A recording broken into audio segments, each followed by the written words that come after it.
जितनी सही ये बात है कि हमारे मीन राशि के जातकों के ऊपर शनि की साढ़े साती का दूसरा चरण प्रभाव हो चुका है उसका, और उतनी ही सही यह बात भी है कि आपके लग्नेश और कर्मेश गुरु बृहस्पति अपना स्थान परिवर्तन करने जा रहे हैं।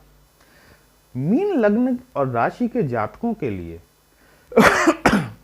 गुरुदेव बृहस्पति का राशि परिवर्तन एक महापरिवर्तन के रूप में देखने के लिए सामने आपको मिलेगा, क्योंकि शनि महाराज जो हैं वो एक भाव में 2.5 साल तक बैठते हैं और 4 भावों पर इनकी पकड़ होती है। ठीक है, जिस भाव में ये बैठ रहे हैं उसमें, और आप जानते हैं कि शनि को 3वीं 7वीं और 10वीं दृष्टि प्राप्त होती है। तो ये शनि महाराज तो 2.5 साल तक रहेंगे, लेकिन क्या आपकी पत्रिका में सिर्फ शनि महाराज ही प्रभावी हैं?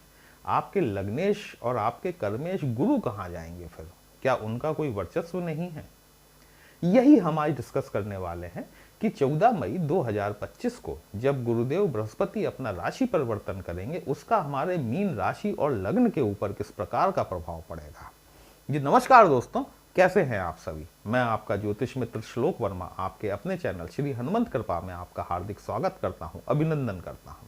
साथ ही अपने बड़े भैया श्री हनुमान जी से करबद्ध निवेदन करता हूं कि वे अपने हनुमत कृपा परिवार के सभी सदस्यों को, नए जुड़ने वाले सभी सदस्यों को सुख समृद्धि प्रदान करें, उन्हें उनके कार्यों में आशातीत सफलता प्रदान करें।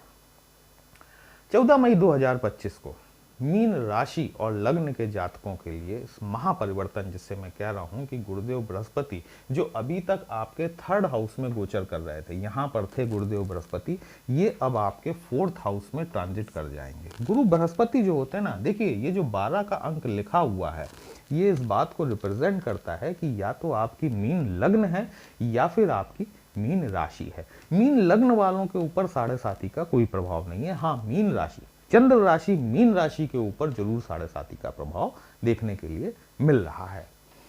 तो गुरु बृहस्पति आपके लग्नेश होते हैं, ठीक है, और साथ ही साथ आपके कर्मेश होते हैं, मतलब आपके कर्म क्षेत्र के 10म भाव के स्वामी भी आपके गुरुदेव बृहस्पति होते हैं। यही गुरु बृहस्पति जब 14 मई को आपके 4th हाउस में गोचर करेंगे, देखिए यहां पर एक छोटी सी प्रॉब्लम होगी जिसके बारे में अभी अपन डिस्कस करेंगे, उसका उपाय भी मैं आपको बताऊंगा। वीडियो को अंत तक अवश्य देखिएगा। कहीं भी अच्छा लगता है कमेंट बॉक्स में जय श्री राम लिखेंगे, आपको भी अच्छा लगेगा, हमें भी अच्छा लगेगा आपके लिए इस तरह के विश्लेषण लेकर आने के लिए।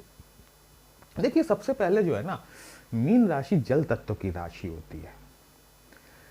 मीन राशि वाले ज्यादातर एजुकेशन की फील्ड में पाए जाते हैं, क्योंकि इनके अंदर जो है वो गुरुत्व का जो गुरु का जो गुरुत्व है ना, वो ऑलरेडी इनके अंदर मौजूद होता है।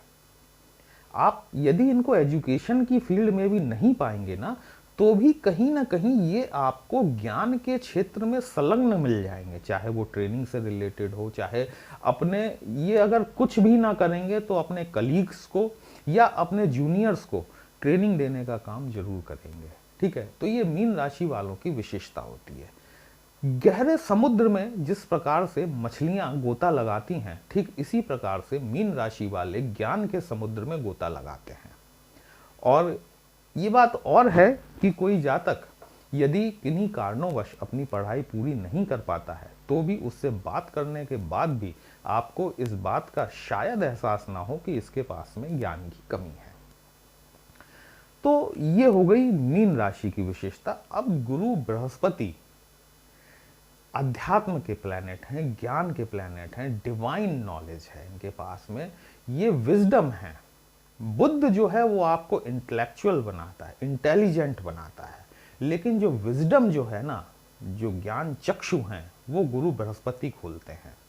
और यही बृहस्पति आपके लग्नेश है, साथ ही साथ आपके कर्मेश भी हैं। इसीलिए मैंने कहा कि ज्यादातर एजुकेशन फील्ड में आप लोग पाए जाते हैं। गुरु इतना कहना चाहिए कि इतना बड़ा प्लेनेट है ना, कि जब ये अपनी जगह से हिलते हैं बृहस्पति, तो सूर्य भी थोड़ा सा डगमगा जाता है।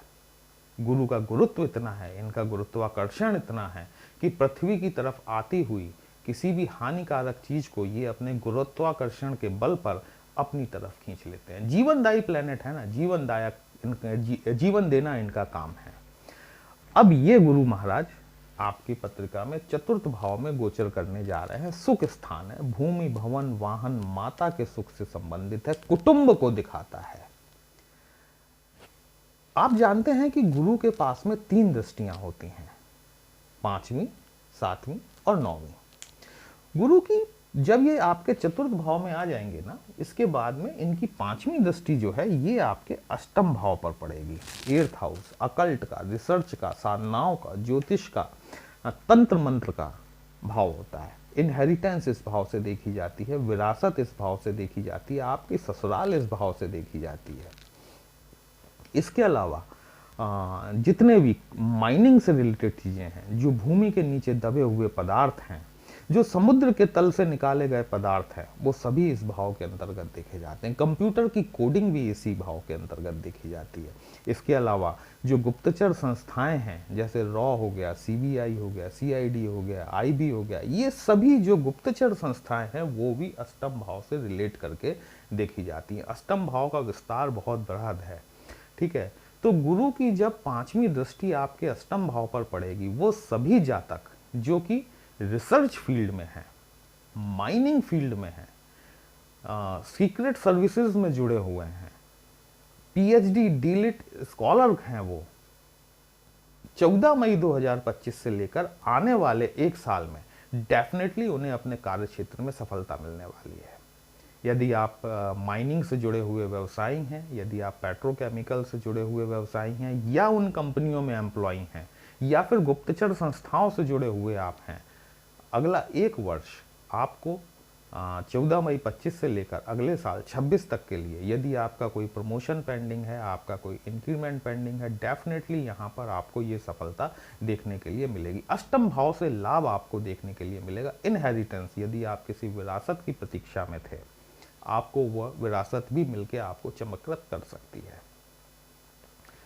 आपका जो दशम भाव होता है ना, जिसके स्वामी खुद गुरुदेव बृहस्पति हैं, गुरु की 7वीं दृष्टि जो है ये सीधे सीधे आपके कर्म क्षेत्र पर पड़ेगी। ये बात ठीक है कि शनि की दशम दृष्टि भी आपके कर्म क्षेत्र पर पड़ेगी, क्योंकि शनि आपके 1st हाउस में आ गए हैं।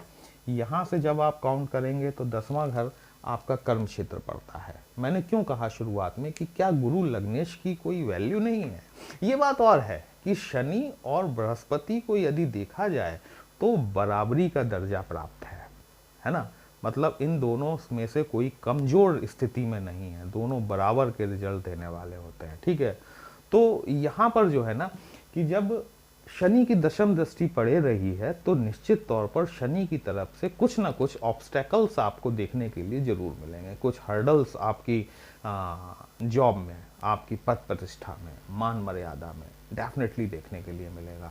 लेकिन चूंकि गुरु आपके चतुर्थ भाव में बैठे हुए हैं, शनि जहां आपको डेंथ देने का प्रयास करेंगे, वहां पर गुरु उन चीजों को मैनेज और बैलेंस करने का प्रयास करेंगे। यदि गुरु की स्थिति आपकी पत्रिका में सुदृढ़ हुई, ठीक है, यहाँ पर यह है कि शनि की डिग्रीज कितनी है और गुरु की डिग्रीज कितनी है। यदि गुरु आपके नीच अवस्था में नहीं है और पीड़ित नहीं है, शुभ नक्षत्रों में बैठे हुए हैं, आप भूल जाइए कि शनि की तरफ से आपको कार्य क्षेत्र में कोई समस्या मिलने वाली है 1 साल के दौरान। तो यदि गुरु की स्थिति अच्छी है तो नो डाउट आपको प्रमोशन भी होगा, आपको तरक्की भी मिलेगी, आपको इंक्रीमेंट भी मिलेगा, रिस्पॉन्सिबिलिटीज भी एक्स्ट्रा मिलेंगी। हाँ, रिस्पॉन्सिबिलिटीज दिलाने में शनि आपको जरूर मदद करेंगे, क्योंकि शनि जो है वो जिम्मेदारी है, ठीक है। हो सकता है आपको प्रमोशन ना मिले, हो सकता है आपका सैलरी इंक्रीमेंट ना हो, लेकिन आपके ऊपर एक और जवाबदारी का प्रेशर डाल दिया जाए, आपको कोई एडिशनल डिपार्टमेंट दे दिया जाए कि भाई इसको भी हैंडल करना है, आपको कोई स्पेशल कोई एक सीट अलग से दे दी जाए कि भाई आप इस सीट को तो संभाल ही रहे हैं, अपनी सीट को तो आप संभाल ही रहे हैं, फलाने बंदे का ट्रांसफ़र हो गया, जब तक कोई दूसरा बंदा नहीं आता तब तक आपको इस सीट का काम भी हैंडल करना है। ये आपको अगले 1 साल में देखने के लिए बिल्कुल मिल सकता है दोस्तों। लेकिन यदि गुरु की स्थिति अच्छी है तो सैलरी भी बढ़ेगी, प्रमोशन भी होगा, इंक्रीमेंट भी होगा। एक जगह थोड़ी सी दिक्कत आपको जरूर देखने के लिए मिल सकती है, जिस पर हम अब आते हैं। देखिए, शनि महाराज क्या है, आपके लाभ स्थान के स्वामी होते हैं और साथ ही साथ में शनि आपके व्यय भाव के स्वामी भी होते हैं, ठीक है, वैसे तो मैं ये सिर्फ और सिर्फ गुरु पर ही आज का विश्लेषण करने वाला था, लेकिन शनि यहाँ पर बहुत ज़्यादा इम्पॉर्टेंट हो जाते हैं, इसलिए मुझे यहाँ पर शनि को इन्वॉल्व करना पड़ रहा है। शनि चूंकि आपके व्ययेश हैं, देखिए, और व्यय का स्वामी होने के साथ साथ आपकी 7.5 का द्वितीय चरण शुरू हुआ है, तो शनि यहाँ पर गोचर कर रहे हैं। ठीक है, शनि की सप्तम दृष्टि जो है वो सीधे सीधे आपके जीवन साथी वाले भाव पर पड़ेगी। जितने भी मीन राशि के जातक अथवा जातिका हैं, उनको शनि की तरफ से तो जीवन साथी के हेल्थ में प्रॉब्लम देखने के लिए मिलेगी, लेकिन गुरु की दृष्टि जो है, जो 9वीं दृष्टि है, ये आपके 12वें भाव पर पड़ती है। ठीक है, गुरु भी चीज़ों को एक्सपेंड करने का काम करते हैं राहु की तरीके से। हाँ, ये बात और है कि राहु का जो एक्सपेंशन होता है वो लिमिटलेस होता है, बाउंड्रीज तोड़कर होता है, लेकिन शनि का एक्सपेंशन बाउंड्रीज के अंतर्गत होता है। वहीं गुरु का भी जो एक्सपेंशन होता है वो बाउंड्रीज के अंतर्गत होता है, ये सीमाएं नहीं तोड़ते अपनी। तो गुरु की जो 9वीं दृष्टि है, यदि गुरु आपकी पत्रिका में देखिए शुभ स्थिति में, यहाँ पे मुझे फिर ये बात कहनी पड़ेगी कि यदि गुरु आपकी पत्रिका में शुभ स्थिति में है, तो गुरु यहाँ आपको आध्यात्म के क्षेत्र में सफलता दिला सकते हैं, विदेशों से सफलता दिला सकते हैं, विदेशों से होने वाले व्यवसायों में सफलता दिला सकते हैं, आपको आध्यात्मिक तीर्थ यात्रा पर ले जा सकते हैं, आपके अंदर स्पिरिचुअलिटी का विस्तार आपके लिए देखने के लिए मिलेगा, आपका ज्ञान पिपासा और बढ़ेगी। लेकिन यदि गुरु अगर कमजोर हुए, गुरु पीड़ित हुए, तो यहाँ पर आपको हॉस्पिटलाइजेशन पर एक्सपेंसेस देखने के लिए जरूर मिल सकते हैं, अनावश्यक व्यय।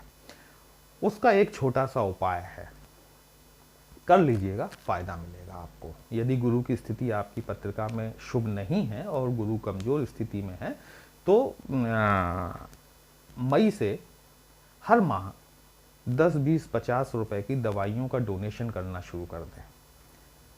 आपके ऊपर जो खर्च होने वाला है उस तरीकों को आपके जीवन साथी के ऊपर जो खर्च होने वाला है उसको आप इस तरीके से मैनेज कर सकते हैं।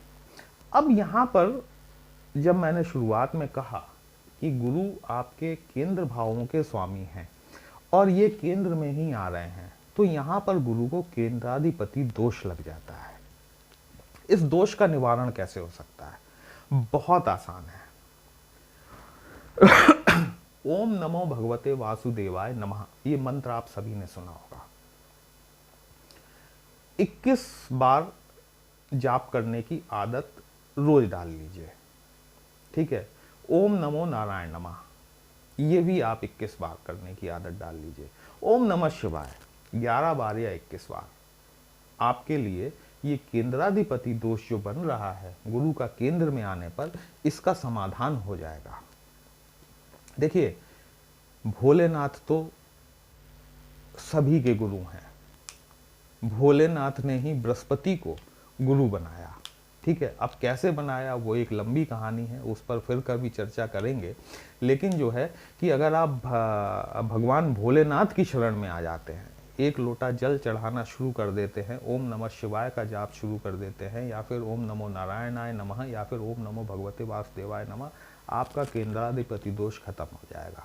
ठीक है, और इसके अलावा यदि गुरु की स्थिति आपकी पत्रिका में कमजोर है, गुरु पीड़ित हैं, तो आपको क्या करना चाहिए कि आपको पीपल के वृक्ष पर दिया जलाने की आदत डाल लेनी चाहिए। बृहस्पतिवार के दिन यदि आप जो है कि केले की पेड़ की पूजा कर सके, अति उत्तम रहेगा। यदि गुरु आपके कमजोर हैं, कुछ मत कीजिए, नहाने के पानी में एक चुटकी हल्दी डालकर उससे बृहस्पतिवार के दिन से नहाना शुरू कर दीजिए। आपके गुरु आप देखेंगे धीमे धीमे मजबूत होना शुरू हो जाएंगे।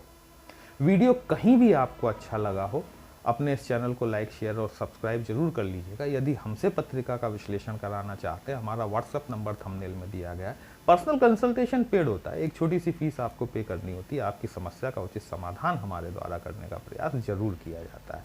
चलिए फिर मिलते हैं, तब तक के लिए जय श्री राम।